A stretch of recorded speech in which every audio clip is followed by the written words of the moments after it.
nga ang tinuod na paghigugma sama sa gugma ni Kristo, gugma nga andam moangkos ug mag-alagad hangtod sa katapusan. Mag-ampo kita sa Ginoo.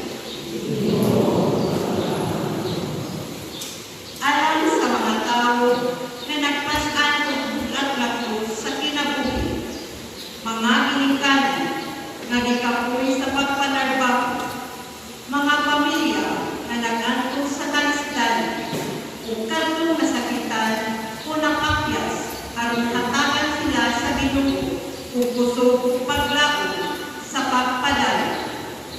Mag-ampo kita sa Ginoo.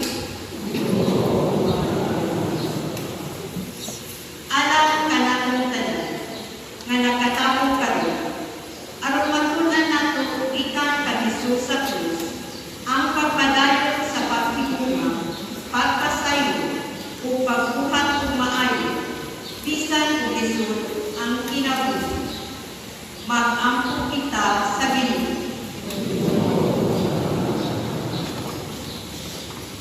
Amahan nga mapinagdawon, dawaga kining among mga pag-ampo, ug tabangi kami nga magpabiling matinud-anon diha sa gugma hangtod sa katapusan.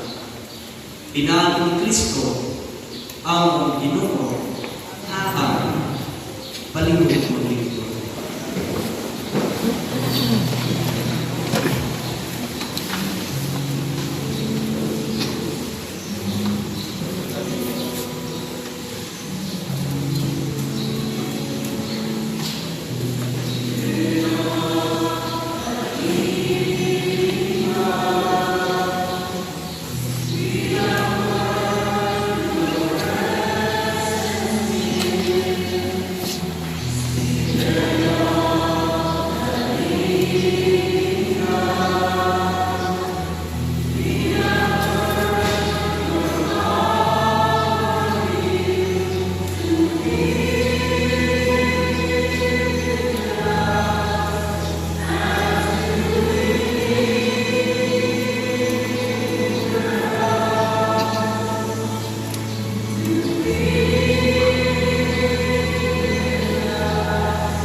Ikapitong ulo.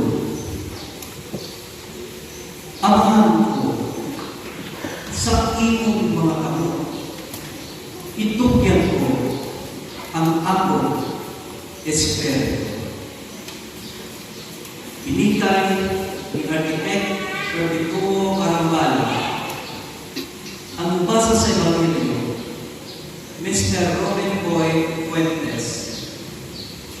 Ang upat sa ulo, Mr. J.D. Padilla. Ang mamuno sa Katalibanong Pangamuno, Mrs. Zinaida Umanga. Palihog, palihog. Ang pagbasa sa Evangelyo, sumala ni San Lucas. Mga rasbusi ang pagkakato sa dihang dibunong Bukitapo na kaningin sa tibuok kaitaan hangtod alas 3. Kung napigas ang nabili sa tundo, kunya, bisinggit si Jesus sa pagpuso.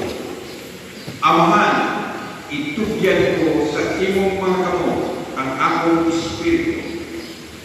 Human siya makasulong ini, namatay siya. Ang Evangelyo. Salamat sa Diyos. Palingkod mo dito.